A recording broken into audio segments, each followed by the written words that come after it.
গাজার রাফায় অভিযানের শেষ পর্যায়ে রয়েছে ইসরায়েলি বাহিনী। যুদ্ধের তীব্রতা কমবে এমন মন্তব্য প্রধানমন্ত্রী বেনিয়ামিন নেতানিয়াহুর। তবে হামাসের সামরিক ও প্রশাসনিক সক্ষমতা পুরোপুরি শেষ না হওয়া পর্যন্ত এই হামলা থামবে না এমন হুঁশিয়ারিও দিয়েছেন। গাজায় অভিযানের পরিধি কমিয়ে লেবানন সীমান্তের দিকে নজর দেওয়ার কথাও বলেছেন নেতানিয়াহু।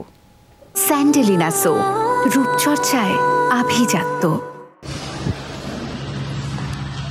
গাজায় চলমান আগ্রাসন শুরুর পর প্রথমবারের মতো ইসরায়েলি গণমাধ্যমের সাক্ষাৎকার দিলেন প্রধানমন্ত্রী বেনিয়ামিন নেতানিয়াহু।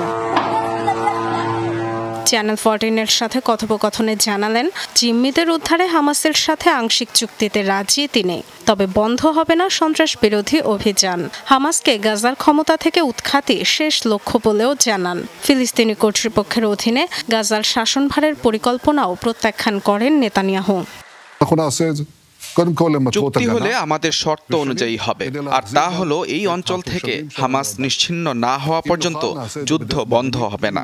হামাসকে এই অবস্থায় রেখে আমরা গাজা ছাড়তে পারি না। বেসামরিকীকরণের পর এখানে নিরপেক্ষ প্রশাসন প্রতিষ্ঠা করতে হবে।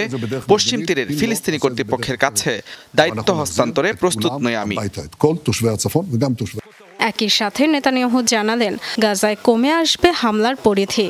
উপত্যকা থেকে সেনা সরিয়ে মোতায়েন হবে লেবানন সীমান্তে। রাফায় হামলার পরিধি কমলে সেনাদের একটি অংশ উত্তরের দিকে পাঠানো হতে পারে, প্রথমত প্রতিরক্ষা ইস্যুতে, দ্বিতীয়ত সেখানকার বাসিন্দাদের নিজ এলাকায় ফেরাতে, সম্ভব হলে কূটনৈতিক পথেই সমাধান করতে চাই। তবে তা না হলে অন্য উপায় বেছে নিতেই হবে। উত্তর ও দক্ষিণাঞ্চলে ঘর ছাড়া সব মানুষকে নিজ বাড়িতে ফেরাবই।